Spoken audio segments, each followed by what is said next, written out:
I'm squarely in the we'll do it again camp, not because we want to or even we should, but we tend to back into problems of this variety rather than walk in the front door. So I think, one, the likelihood of doing some form of U.S. intervention is high, and some form of SFA in that context is high. So I think that there's an a priori reason to sort of squeeze out of this experience what we can and see what travels across cases. First and foremost, you've got to pick partners that have whose interests align with yours. What are you trying to get out of this mission? In our case, right? No harbor for terrorism. So your interests must be aligned. You have to start with institutional capacity. What should the institution look like? What should it be able to do? And I don't think we've done that well, especially in Afghanistan and Iraq. Welcome to the Irregular Warfare Podcast. I'm your host, Alexandra Chinchilla. My co-host is Kyle Atwell. Today's episode examines what the U.S. war in Afghanistan can teach us about building partner militaries.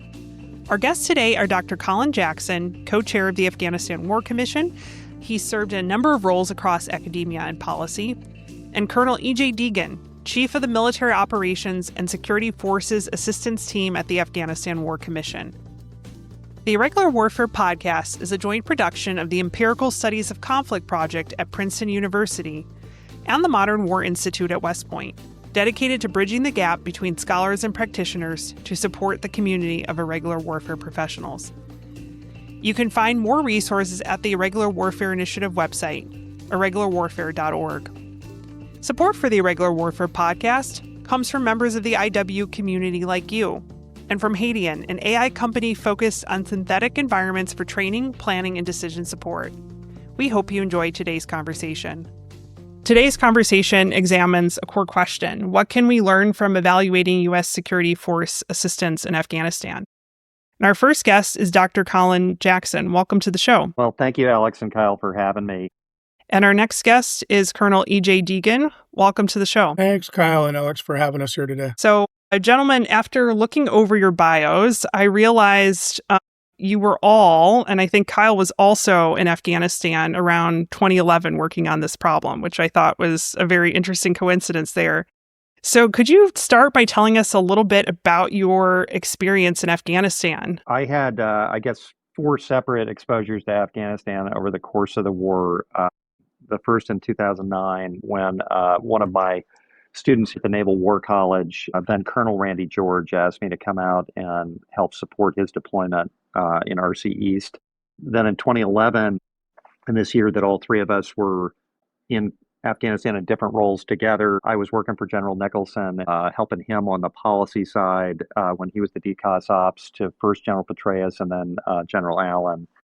And then in 2017 to 2019, I came back as the Deputy Assistant Secretary of Defense for Afghanistan, Pakistan, Central Asia, which meant sort of oversight on behalf of the Secretary of the war in all its dimensions. And then a second unexpected job as the senior DoD representative to the Doha talks with the Taliban.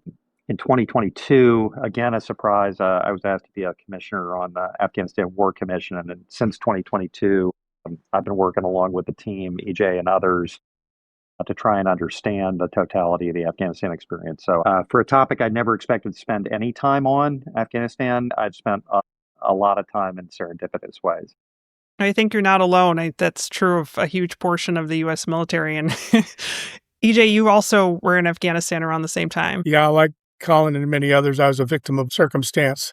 Not expecting to do as much with Afghanistan as I did, because I was like an Iraq guy. My first time to Afghanistan I was a special assistant to the U.S. Army Training and Doctrine Commander, who, is the architect of our Army. So he was interested in how we were doing with SFA in Afghanistan. My next occurrence was as the Chief of Staff for Combined Joint Interagency Task Force 435, which was all the dogs and cats that nobody wanted to deal with in Afghanistan during the surge. So rule of law, prisons advisory, the detention facility at Parwan, biometrics, the whole laundry list. And in that role, we were really partnering with a myriad of Afghan ministries, everything from Prisons Directorate to Ministry of Justice to Ministry of Interior, NDS. You go down the line. I thought I was done with Afghanistan forever. I was getting ready to retire from the Army, and the Chief of Staff of the Army called me over to his office and said, EJ, one more mission for you. I want you to stand up the OEF study group, handpick a group of historians and professionals, and I want you to write the history of OEF for the Army. Ended up with a 2-volume history called Modern War in an Ancient Land. Okay, now I'm done with Afghanistan forever. I happily retired to my farm in Northern Virginia, and somebody named Dr. Colin Jackson reads my books and says, we got to find this guy. And they pulled me out of retirement, which I would not have done, but I thought this was a great purpose, a good cause, and it's something I enjoy. So that's kind of my history with Afghanistan, much more than I ever anticipated having. Wow. And Kyle, what were you doing in Afghanistan at that time? Yeah, I was at the tactical level. So I was a platoon leader in 2011 for an infantry platoon based in Wardak and Logar province. And I think this is a great combination because you had Colin working at the policy level, EJ working at sort of the senior military leadership level, and then me at the tactical level, bringing those different perspectives to this conversation. Also, this theme of I never thought I'd work on Afghanistan again. I feel like there's like a book title that could characterize not just America, but maybe just all great powers over history and their experience with Afghanistan. I never thought I would intervene in Afghanistan again, but here we go. Okay, so gentlemen, of course, you both ended up on the Afghanistan War Commission. And could you tell us a little bit more about it? What is the role and mandate of the commission? The homework assignment we were given by the Congress was to look at all 20 years of the war, to look hard at U.S. decision-making in all dimensions. So it wasn't simply a military assessment, but also diplomatic line of effort, development, intelligence, both assessments and operations. And so that's a pretty sprawling mandate in a good way. And we were trying to do kind of three things at the same time. One is get the history piece of it right.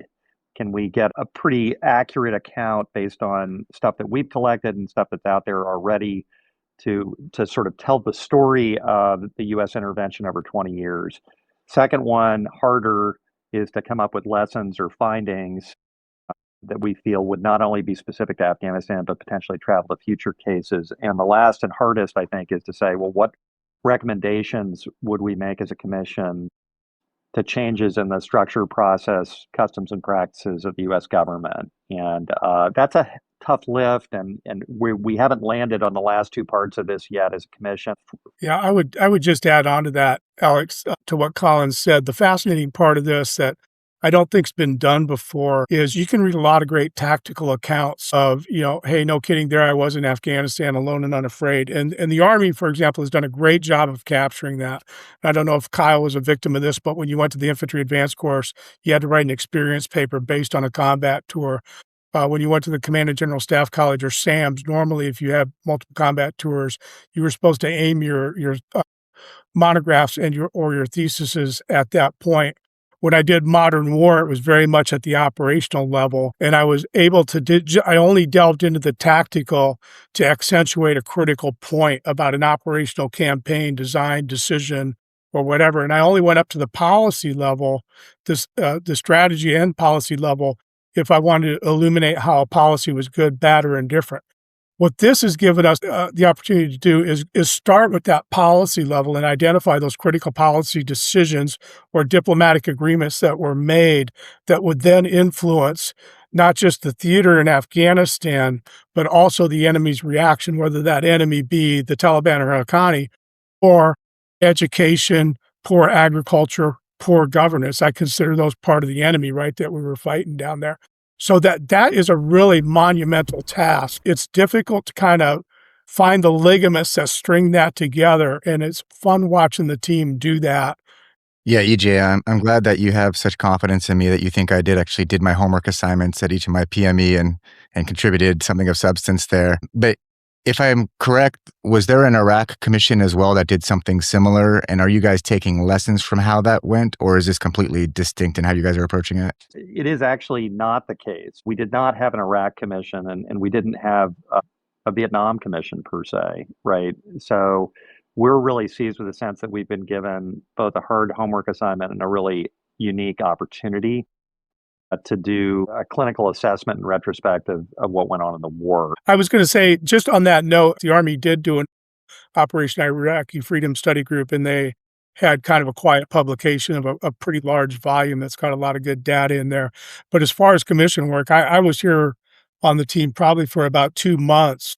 And I was having a conversation with one of our other co-chairs, and I looked at her and said, there's value in doing this same thing for Iraq. Because as I said earlier, I was an Iraq boy before I ever did Afghanistan. And I was at a rather high level, really, as the chief of plans for Fifth Corps, and then as really the first JTF J5. And there were incredible amounts of policy decisions where you just got to stop and scratch your head and say, do they understand the implications of the ramifications of that decision? They've just added years to this mission, and I'm just barely a lieutenant colonel at the time, so I didn't have the confidence to stand up and just throw the flag. But there would be a lot of value in that. But I don't make those decisions. EJ, we're never going to fight a war like this again, so don't worry about it. Definitely not. I mean, this was going to be exactly my question. A skeptic could say something like, well, it's all about AI. It's great power competition. Afghanistan was one intervention among many that the United States has been involved in over the past 25 years. So why this effort? Why is it so important to learn from Afghanistan in particular? I'm often confronted with this sort of, hasn't the nature of war changed question? And we always split it at the War College into two parts, that the nature of war, the sort of relationships between the use of force and political outcomes, actually are pretty steady over time. What tends to change is the character of war, the technological expression, the particulars of a case.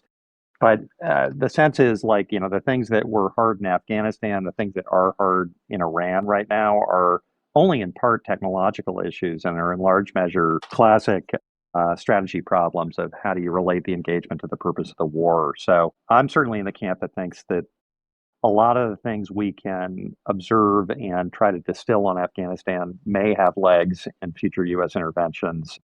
And some narrowly in the counterterrorism and counterinsurgency space, but I think also more broadly. Never say never. It always strikes me every time I read some retired smart military person writes an editorial on, we've got to restructure SOF. We've got to restructure our joint fires concepts. We'll never do FID again at this level. And I'm like, you don't know what you're going to do. You could find yourselves in the jungles of some part of the world back to what we were doing in Central and South America for a generation plus. So to try to, rebuild the clock to fit what we think the perfect future is, I just think you're going to be incorrect in what mission you're going to find yourself in down the road. And it's fraught with danger to think that way. Well, EJ, you said something before we started recording that, your first work that you did in the Army was with Korea, where you were doing security force assistance, and that this has actually been defining of your career even outside of Afghanistan and Iraq. On our last episode that we released, one of our guests cited some statistics on war, just based on data that scholars use, and found that we are at the largest number of intrastate wars in recorded history and the largest number of states intervening on either side of those intrastate wars, supporting the insurgents or supporting the state. And so the idea that we might be involved in some kind of security force assistance, the impetus for that is probably only increasing as geopolitical instability continues to increase, it seems. Yeah, I think that's a key point, Kyle. And when you think about, we often get enamored with the size and scope of the SFA mission in Iraq and Afghanistan. What people forget is we still had SFA missions in some shape, form in plenty of other places around the globe, whether it was Georgia, the Philippines, the Ukraine, and elsewhere. So it's just to me, it's just a fascinating subject to reflect on. I think that that's going to be an important aspect that emerges from the Afghanistan War Commission's work. I did want to ask, just for the broader conversation, how have you been going about doing your research? What data and interviews have you been able to collect so far? We've been engaged in a continuous effort to do interviews at sort of all levels of the war, the Washington, Kabul, and field side, and in all of these sort of lanes of effort, that is military, diplomatic, development, and intelligence. We're up over, I think, 300 interviews at this point. We've also done sort of bilateral agreements with the various executive agencies and departments to do document review and document transfer Yeah, I would just, to go down in the weeds a little bit, down to my echelon, we have multiple avenues to receive feedback, but we are just now really starting to get a lot of the data that we put in. Formal request for information has finally gotten through the wickets, and the biggest breadbasket for that is CENTCOM, who's got huge servers with a lot of that data on there. And then lastly, on interviews, we've interviewed nearly all CSTICA and TMA commanders and multiple echelons below them. So we got a lot of primary source interviews via that. And then we've got a lot of the interviews that I did with Modern War. We've got the Miller Center, we've got the Hoover Center interviews now. So we've got a lot of personal accounts of folks that were in the SFA mission in one shape or form. I'd be curious how you weight information and arguments you hear from tactical level leaders, like even down to the platoon leader level, and strategic or senior leaders. And I'd be curious, one, if you're getting all those perspectives, and two, if you're seeing interesting dynamics at play there between what senior leaders thought was happening and then what was actually happening at the tactical level. Kyle, you've been there, right? It all depends on the foxhole you're sitting in, on what the view is out in front of you. And yeah, we do get some of that conflict, especially during the surge, with that large infusion of not just trainers, but money, right? And programs. There was money everywhere, and equipment. So we're seeing some of that. And that kind of goes to my earlier point, looking at that 3-part war, there's a policy decision to surge. What does that surge look like? Then how does it affect what we're trying to accomplish in theater? And when I say I'm not just talking Army, I'm talking the coalition, the interagency team. And then how did that react at the lower levels? And an interesting point is I've got one guy whose son got commissioned, and the father's like, well, hell, they're doing direct commissions back in. I'm going to see if I can get back in. He got a direct commission as a major, got trained back up, got assigned to a security force assistance team, went over there with a very optimistic attitude, kept a daily journal, which he sent to me. Very optimistic. He's going to change the world, at least that little corner of the world. By the end of that year, that journal is so pessimistic. And this is during the surge years when we were there. So the reality on the ground for that major, captain, or sergeant is not always the reality that you're seeing as the deputy commander for CSTICA, where you think you're doing great things. So, and that's at every echelon. I love that anecdote about the depressing journal by the end of the assignment, because I did a lot of work on U.S. intervention in El Salvador, which is considered one of the more successful SFA missions. And I got a journal that one of the advisors kept, and it was exactly the same theme over the course of it. So I do wonder if part of this is just the inherent difficulties of trying to do SFA in general. To jump in on this, I think SFA is a particularly challenging manifestation of a general thing we're seeing at these 3 levels of war, Washington, Kabul, and field, is for things to work, you needed some level of both vertical coherence. Does a policy, let's say on SFA, translate from Washington correctly to Kabul, from Kabul effectively to the field and implementation? And then this horizontal coherence, in many cases, can the various parts of the U.S. government who are engaged in an activity work well together?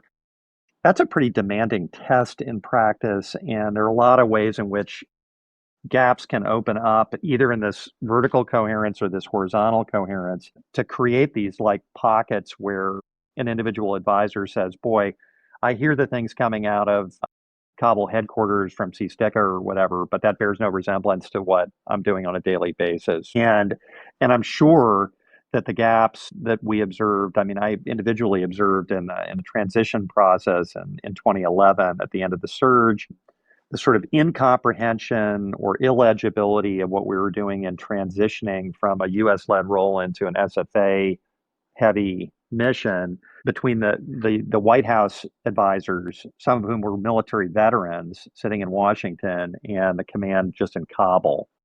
And there were a lot of, I don't understand what fill in the blank means in the transition plan.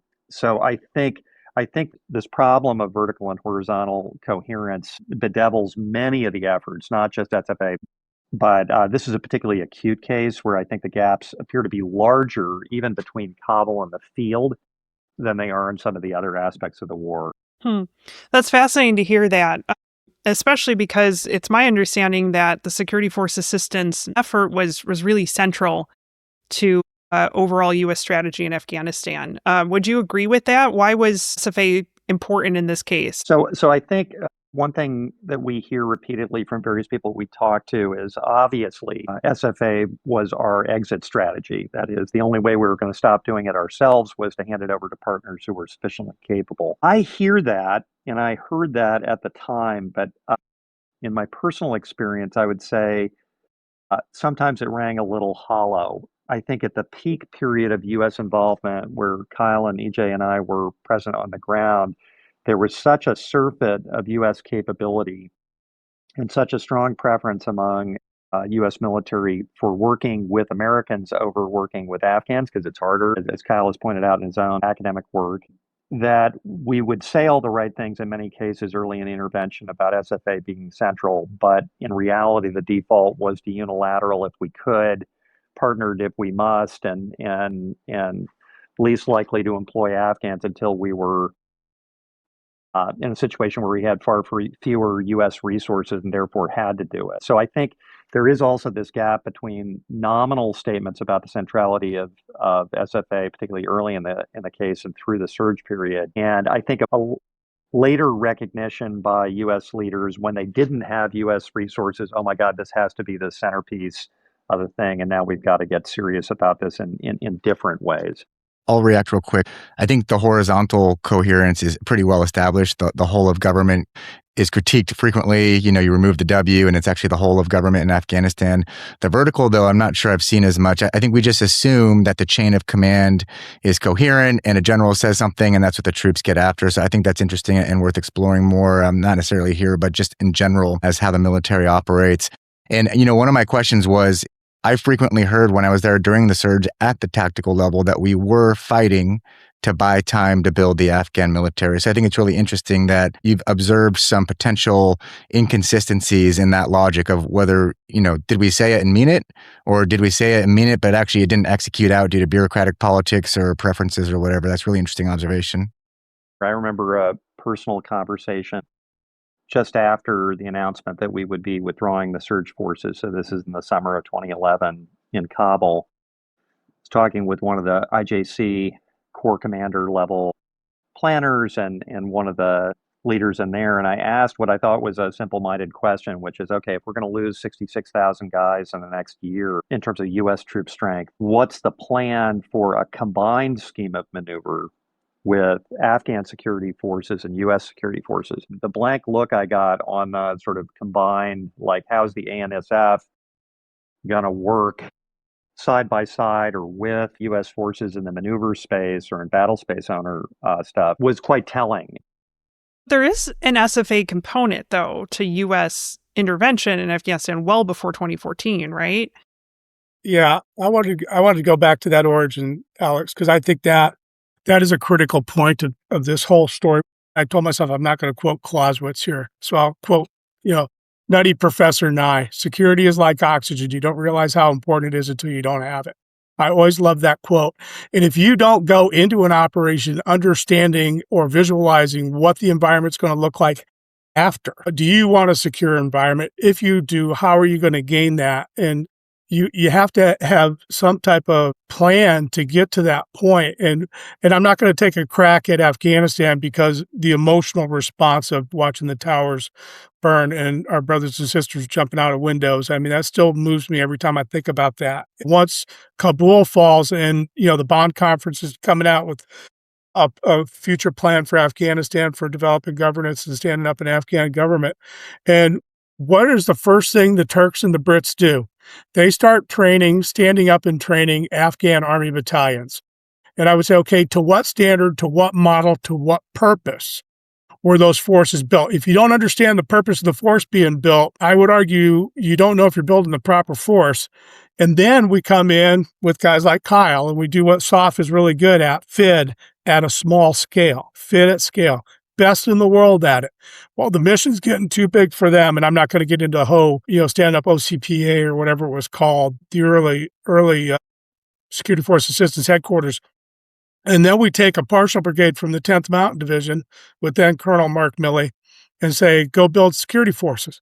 And we could go on and on about that and how that design was. In the meantime, when I interview early Afghan leadership, especially the military folks who are called back into the country, like Karimi, Hassari, and others, what did you want? Do you want an external offensive capability or an internal defense capability? So again, you're back to that purpose. And a lot of them, they wanted M1 tanks and F-16s and everything else. And then you got off doing local security force development because you're just trying to keep the cap on a village, right? So I think that is a critically important conversation to have. Well, to pick up on EJ's theme, I mean, I think for me, the largest takeaway, not in terms of an answer, but a way of framing SFA in Afghanistan, is that it's not a unitary thing. We did SFA in very, very different ways. If you define that as working with Afghans on security force roles, and in the different sort of menu options created very different outcomes. So I'll just rattle off a handful of them. So we had formal U.S. training of the Afghan National Army, which EJ is alluding to in this early phases. How do I start to build battalions or Kandaks, as we referred to them?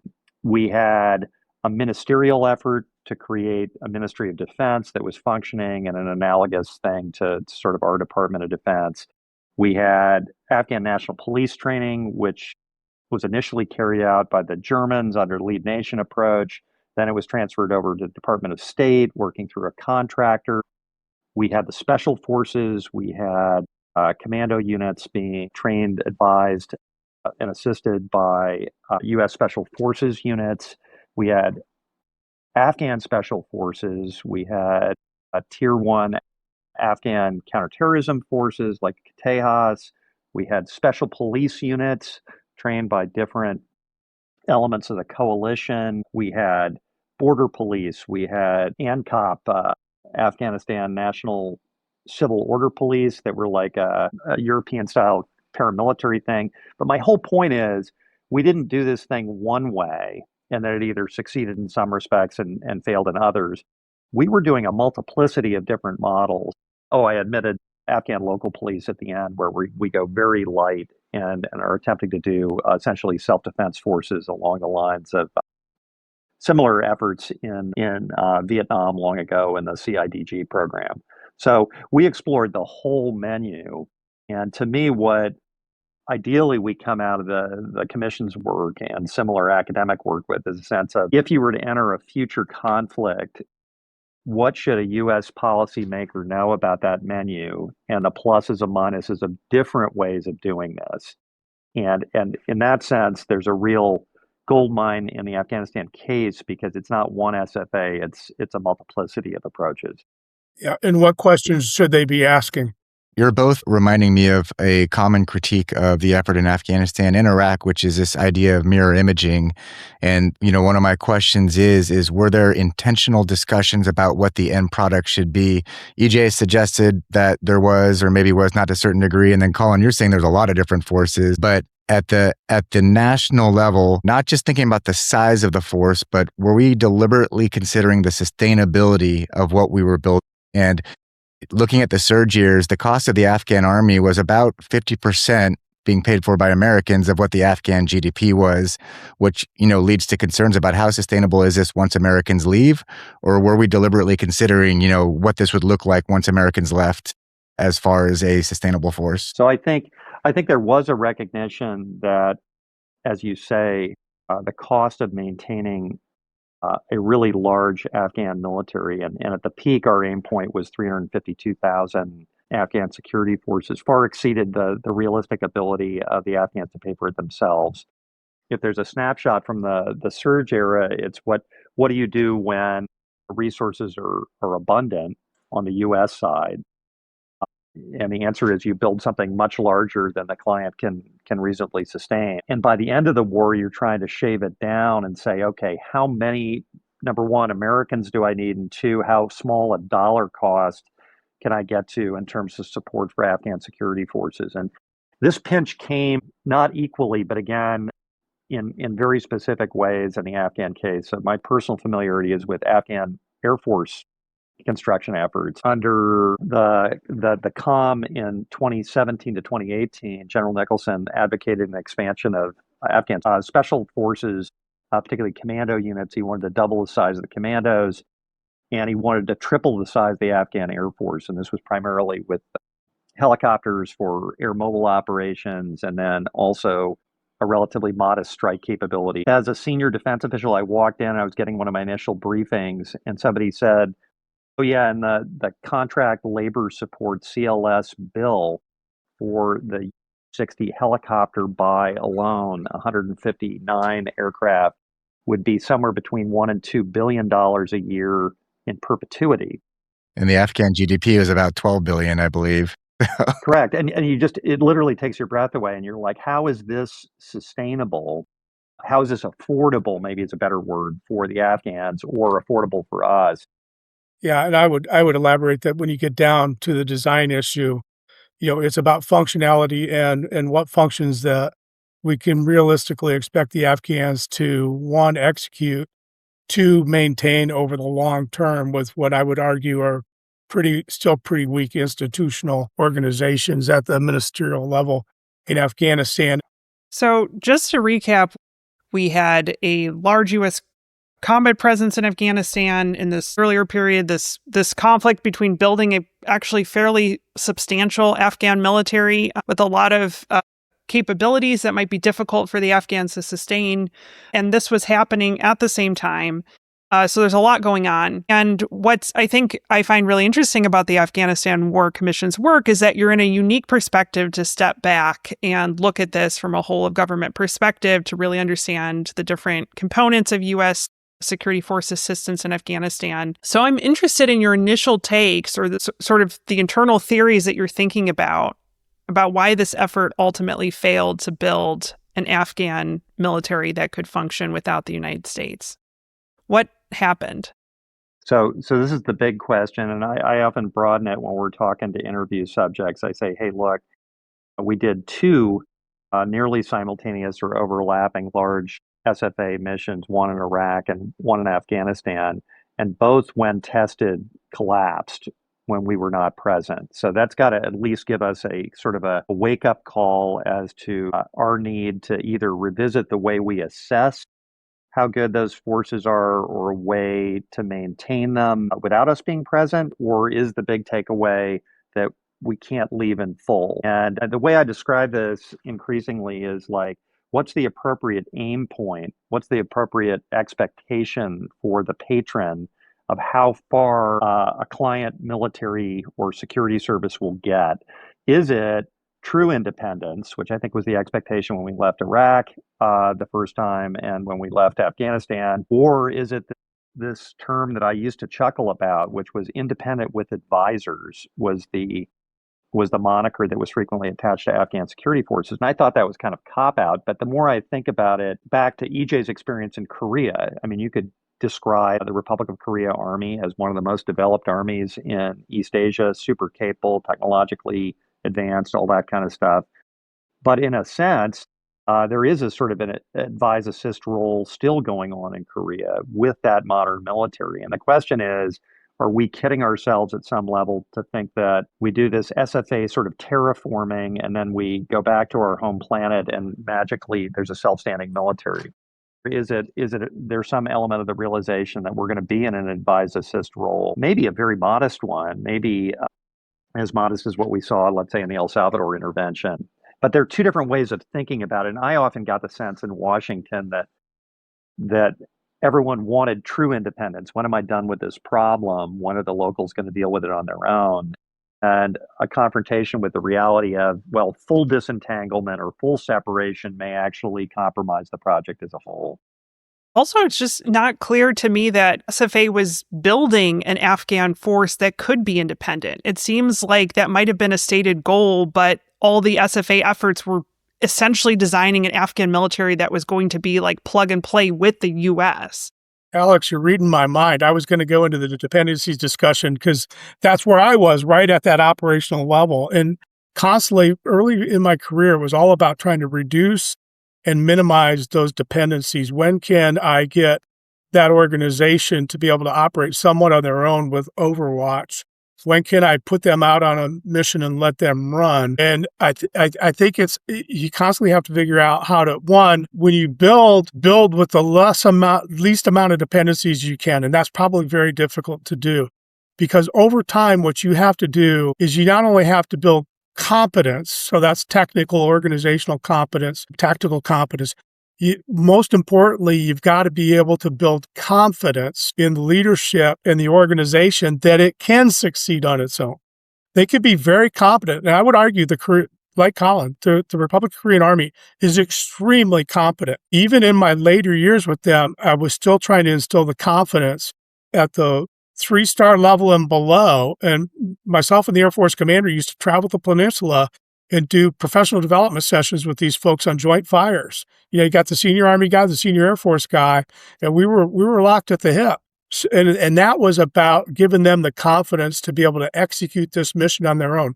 And look at how many years it took us just to get us off the DMZ in Korea and back south of Seoul. That was, a 50-year stretch or so. So just to build on EJ's point, I don't think it's accidental that the sticking point that EJ's pointing to was joint fires, right? So when I look across cases, what I find striking is the things that the client security forces are most capable of doing are the basic military tasks. Can they run at a battalion level offensive or defensive operations? A lot of militaries, including elements of the Afghan security forces, got there.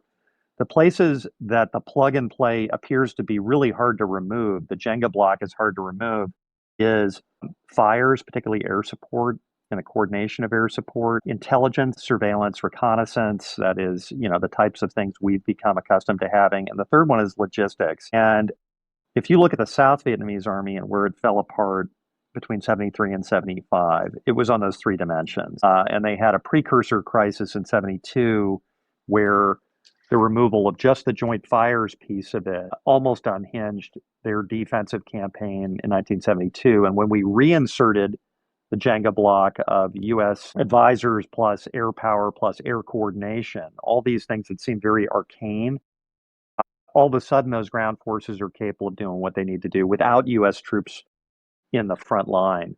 And so what I always used to refer to as like the secret sauce of the Americans is these three elements, fires, intel, ISR, and logistics. They struggle to do it. We appear to be able to do it in ways that other people can't as easily. And the question is, again, should we be designing militaries that fully develop those capabilities? Is that even feasible? Or are we just going to have to learn to live with our being an inextricable small part that amplifies in these core areas?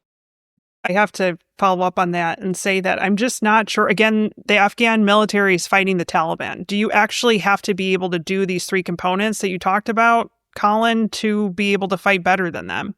I mean, that's what the U.S. military would do, but is it really necessary? Yeah. No, it's a great question whether it was necessary. And, there were a lot of moments and snapshots in the SFA experience where you ask the question, yes, this is possible. The example would be the literacy push and U.S. training efforts. But at a certain point, we were adamant that we had to teach illiterate Afghan recruits how to read and write before we could teach them how to do the fighting. But of course, the question that everybody raised is, well, why can the illiterate Taliban fight and we need literacy? In other words, literacy may be a good thing, and there may be a lot of good reasons to do that, but is it necessary? Certainly, the story we hear from people we talk to, and I've certainly experienced it, I'm sure Kyle and EJ have, is people would say, well, the advantage that the Afghan security forces or the Afghan security forces and U.S. forces partnered together have are these special ingredients, right? And when you take those away, all of a sudden it's too much of a fair fight. That was one story I heard. But EJ touched earlier on a problem of dependency. Once you teach people the potential of things like exquisite air support or exquisite imagery in advance, it's very hard to wean them back off that. Same with CASEVAC or medevac operations. Once they've experienced it, it's very hard to turn to your partner and say, okay, we used to fly you out of here to a Role 3 hospital, but now you're going to have to put your casualties on a truck and hope that they're alive when they get back to an Afghan hospital. So certainly it's hard to change gears late in the effort, which is something we tried to do. But I had similar thoughts to yours, Alex, on like, did we in fact put the aim point too high? I would have these conversations with guys who had been advisors, and I say things like, do they really need indirect fire? Because like in the gunfights they had been involved in before we arrived, certainly in the Taliban's method of employment, this was heavy direct fire. Aren't machine guns, recoilless rifles, RPGs good enough for the style of fighting that they're going to be involved in? Because we're not training them to defeat the Warsaw Pact or take on the Pakistani army directly. That was never the aim point. So like, why do we need all these things that they struggle with? And yet I think the impulse from the U.S. defense side was always to keep walking them up a staircase of greater capability. I'll give you an example that was particularly jarring during my time in the Pentagon.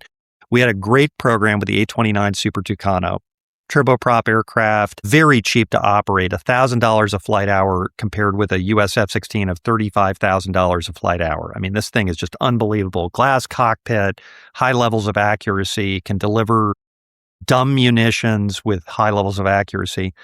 And I went to visit the Air Force trainers, and they said, hey, here's the great news. We've just taught them how to deliver laser-guided bombs with this thing. And my jaw dropped. I'm thinking, you've just introduced them to something that they don't need, that they will become attached to, and without which they will feel that they're bereft. I think there is this fundamental trade-off between giving greater capability and either eroding the affordability and sustainability of that force or creating habits that are very hard to unlearn. Yeah, I would just harp in on top of that, Colin. It goes back to the dependencies issue again. Like, so when Kyle's over there as a platoon leader stomping through the forest, partnered with his Afghan company, and they learn all the tools that he's got at his disposal in a movement to contact or defense or a door kicking operation, whatever you're doing, they're like, okay, I need that. And they get used to having that and they want that. Yeah, that's a good point. I actually remember Afghans suggesting or telling explicitly that we were setting them up for failure because we wouldn't give them some of our more advanced technology. There's a couple things I'd love to double tap on. So first, I'm a little bit skeptical about why we want independent militaries that we build at all. And when I just look at the macro level, our military to military relationships is really how we influence and do our own power projection. It is an aspect of great power competition, which is why each year special forces are operating, conducting some kind of military training in over 80 countries around the world, right? But I think it's a great point that there's different types of areas where we might want to vary the independent. So there's enabling versus fighting is how I think about this. And you're talking about enabling capabilities. Even some of the best militaries in the world can't do it very well, much less to say countries who are less developed militarily. But what most countries can do really well is they can fight. They can do infantry fighting on the ground. And so maybe the question is, how do we get them to do what they're good at independently without us on the ground while we can continue a relationship through enabling in a way that not only makes them militarily effective, but also gives us the position, the access and placement to influence how they're using that power and also just strengthen our overall relationship. I do think this question of independence as an end state is central to how we think about not just building militaries, but how we exert American power in the world. So this has been a question that's been kind of eating at me, given my own work. If you look at why these efforts ultimately failed, is it more something about what is happening at the advisor counterpart level, or is it more about policy design or implementation at the institutional level? What are you seeing so far? Many of the U.S. senior leaders from the late phase of the war that we've talked to come back to the word confidence more frequently than they do capability. So like you're doing this natural experiment of dialing the rheostat down on the number of U.S. troops, and yet the Afghan security forces do not fail in the move from 15,000 to 10 to 4.5, 4.5 to 2.5K U.S. forces in theater. It isn't until U.S. forces are completely gone that you see the collapse occur. So at least it appears that small numbers matter a lot. But not just U.S. forces, but also all of their enabling technologies as well. That's right. Yep. And I think Kyle's put a finger on it. if you talk to U.S. commanders from late in the war at the senior level, they are usually not banging the table saying, send me more trainers or send me more advisors per se. They're usually banging the table saying, give me more of that secret sauce, ISR capability in increments, the ability to apply fires, the authorities and the capabilities to do that. It's that rather than bodies that tends to be the strongest demand signal from the U.S. command element, which is primarily engaged, almost exclusively engaged in an SFA effort that is advising a client army.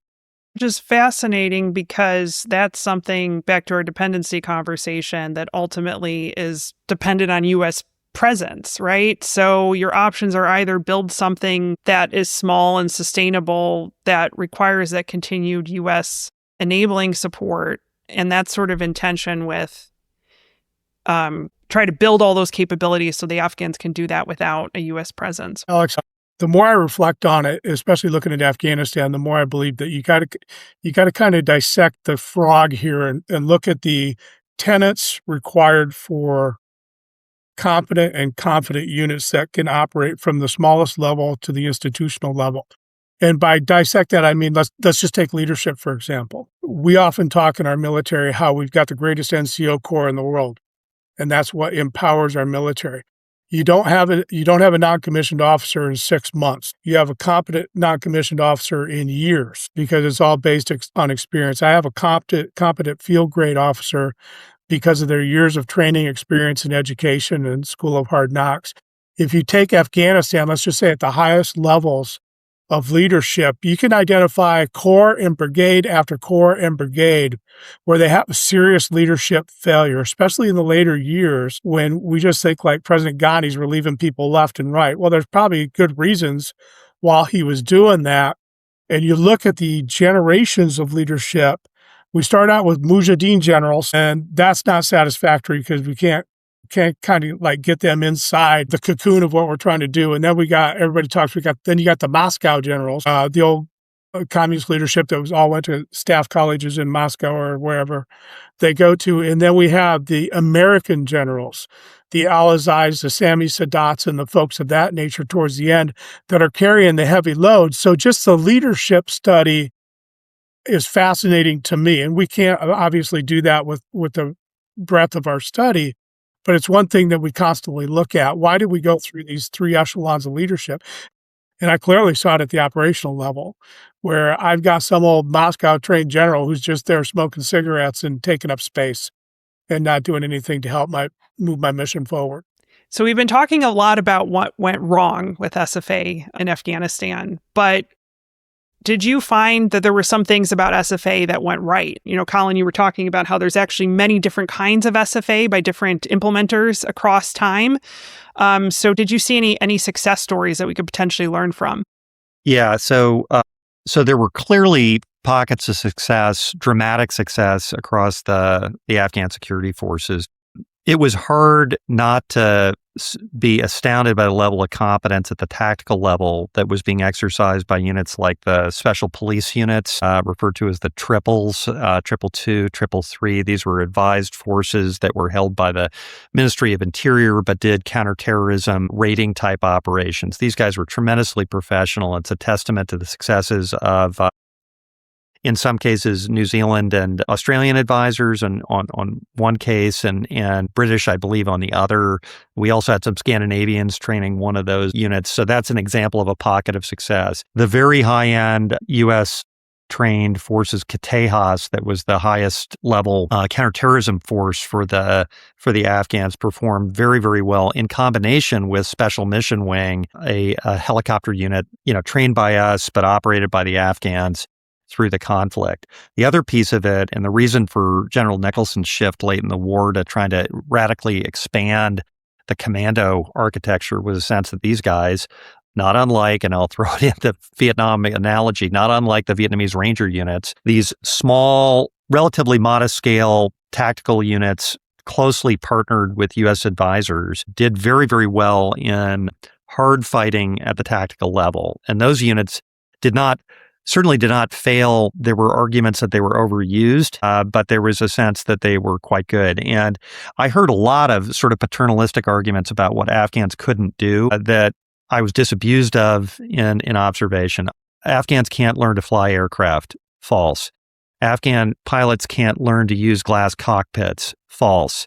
The failures we observed at the macro level, it seems to me, were distinct from the ones at the micro level. And you see a lot of micro success in different ways. Another thing that several of my senior friends observed is it was very hard to make valid generalizations across the Afghan security forces, that in a given region, sometimes it was a pickup team of a bunch of different people in different jerseys. National NDS, their intelligence service, ANP, who with a local leader who's good might be capable, ANA, ALP. And frequently there were these kind of pickup teams that were operating functionally in areas. And it was hard to paint with a complete brush any one of these organizations. But I'm glad you asked this question, because this is one that I'm constantly hammering on in the progress of our report is it's not good enough to identify what went wrong. We have to identify what went better at the end than it did at the beginning. And clearly we were more capable on most dimensions in the SFA effort, but it was ultimately not progress that was sufficient to survive our complete withdrawal. And I feel comfortable in saying that the collapse occurs when we go from 2,500 to zero, and that's probably not accidental, and it parallels the experiences in Iraq. Yeah, I would add one more piece on to just from a different purview than Colin is. I think a big success in many cases was the individual selection, development, and training of young officers. And I'll say that beyond just the ANDSF. I saw it in some of the ministerial level, but I saw some young men and women that got the opportunities to go to West Point, to Sandhurst, and to some other schools. Now that takes a big bite out of your time, right? To put that much investment into these folks. But it was a double-edged sword. As soon as you talk good about Muhammad, who went to West Point, it was like a feeding frenzy. Everybody wanted to promote him twice and move him into this role. And I would argue that I didn't get to serve at the level Kyle did. I was another echelon, a higher echelon. But almost every really good tactical Afghan organizational unit I saw, from platoon, let's say through company, it was good because of leadership, because they could shoot, move, and communicate. It was all about leadership and the will to do the mission and having the competency and the confidence to execute the mission.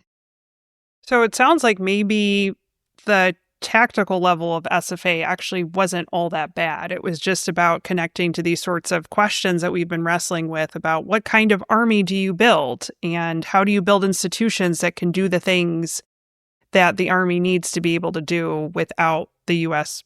present. In my mind, Alex, the origin has to start at the institution, because that's what gives you durability over the long haul. Without the institution, I would argue you will never have the mojo to go the whole, for a generation plus. So let me throw in an offsetting argument. I think there's actually kind of a fork in the road. We had a senior leader who had served in Iraq, Afghanistan, and other theaters. And we asked him an open-ended question. We said, well, what should people derive on SFA from the Afghanistan experience? And he paused, thought about it a little bit, and he said, well, I wouldn't invoke Afghanistan as the example. He goes, I think we should do it the way we did it in Syria. To which I said, what do you mean by that? And he goes, I think we ought to just pick partners and work with them rather than do this extensive ministerial route. There's kind of like a fork in the road in SFA. And one approach is you find partners who have organized their own security forces in ways that are effective. And you take all the lumps associated with working with gray actors, people who are going to be unsavory in certain respects, but may be effective. Or alternatively, you go down this ministerial route where you try and build formal institutions that are going to build from the ground up things that likely resemble in important ways your own military. And that to me is the big fork. And most of the stuff we talk about is down only one of those routes. But even if you look at Afghanistan carefully, you see in the very early phases of the war, precisely this other fork. When we worked with the Northern Alliance in the initial overthrow of the the Taliban, we were not working with an Afghan security force. There were no institutions. There were people like Dostum, Ismail Khan, all these Northern Alliance leaders were people who had organized fighting forces that were effective enough, at least in combination with U.S. air power and ISR. And we chose at a certain point to say, that's not the way we want to do it moving forward. And there was a very successful DDR effort to demobilize all of those forces and instead go down this other fork and build institutions and build a client army largely in our own image. And that had consequences. So, I think as you step back and you say to a future policymaker, what should I do about building a client army or securing some space in the aftermath of the Civil War or this type of thing? The first choice is which of these roads you go down. And there are trade-offs on both sides.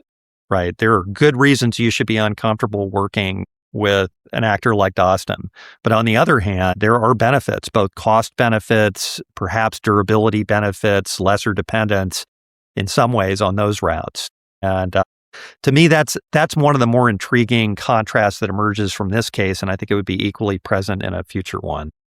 And I would just add on those two courses Colin talks about, both of those require a generational approach. It doesn't happen overnight because you've got to inculcate that first option with the warlords into stable, some form of governance in the country. And if you choose neither and you just walk away, what's the security environment look like in Afghanistan? Does it just return to civil war and a home for terrorists? This is a fantastic place to pivot to closing comments here. So when the work of the Afghanistan War Commission is completed, what are you hoping practitioners and scholars take away from your work?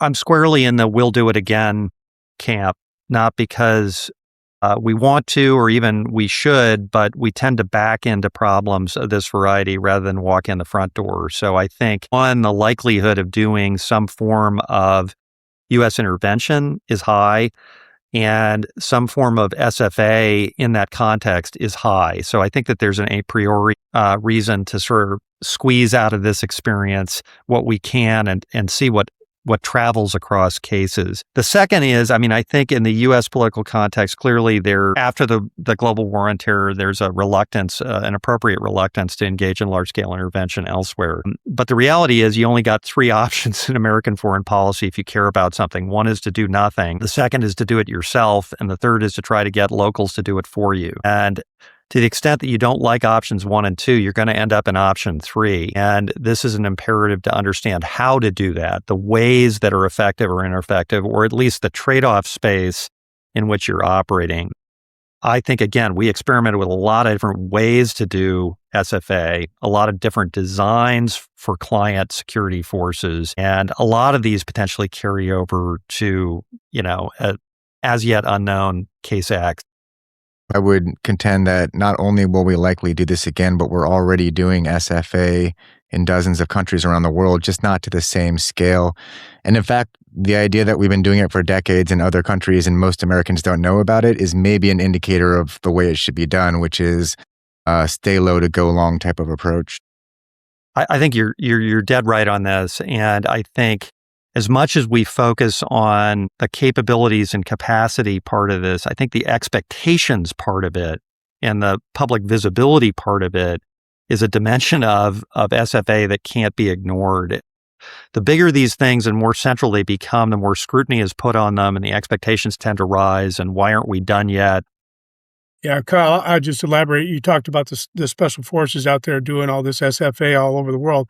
I'll also say that over the last decade or so, the Army's had a big push to push Guard and Reserve units out into partnerships around the world for the annual training, which is also another great program. I'll just give them a stroke for that. Alex, I think the things I would advise future generations or future leaders if they're going to take on this mission at scale, first and foremost, you've got to pick partners whose interests align with yours. What are you trying to get out of this mission? In our case, right? No harbor for terrorism. So your interests must be aligned. You have to start with institutional capacity. What should the institution look like? What should it be able to do? And I don't think we've done that well, especially in Afghanistan and Iraq. And then the other one, it kind of goes back to Kyle's earlier point. Our assistance mission has to further our national interest in some shape or another. And if you look at a lot of what's going on in the world right now, I would argue most of those do, whether, it's the Ukraine or continued support to Georgia or wherever it's at. Those are the three things I think you have to ask yourself before you get into this large-scale security force assistance mission and execute the mission. In Afghanistan, we were always trying to catch up because we didn't do any of that, and justifiably so, because of 9/11 and having to do something, feeling the obligation to do something. One other thing on the work of the commission more generally outside of the SFA space, I would certainly be remiss if I didn't say the obvious, which is no commission is going to be able in such close proximity to answer all the questions on a conflict this complicated and long in duration. And so the way we see our mission is in being a foundational history and a foundational set of insights, which ideally tees up a future set of scholars, practitioners to mine and remine, to compare to other cases in order to inform future decision makers. And so our hope is that we're a useful wedge breaker on this case, but it will very much require the follow through of people like you, Alex, Kyle, EJ's intellectual descendants to take this ball forward. And again, tell a future national security advisor, hey, sir, if you want to build a client army in country X, here are your options and here's the trade-offs of each of these different routes. Thanks again for listening to this episode of the Irregular Warfare Podcast. If you like the show, please spread the word and consider sharing this episode with others. You can subscribe to the Irregular Warfare Podcast so you do not miss an episode. You can also engage with us on X, YouTube, Facebook, LinkedIn, Instagram, and across many other platforms. If you found value in today's conversation, please leave us a review on Apple Podcasts. It really helps us reach new audiences. Support for the Irregular Warfare Podcast comes from members of the IW community like you and from Degen, an AI company focused on synthetic environments for training, planning, and decision support. And one last thing. What you heard in this episode are the views of the participants and do not represent those of West Point, Princeton University, the Irregular Warfare Initiative, or any agency of the U.S. or any other government. Thanks again for being part of this community, and we'll see you next time.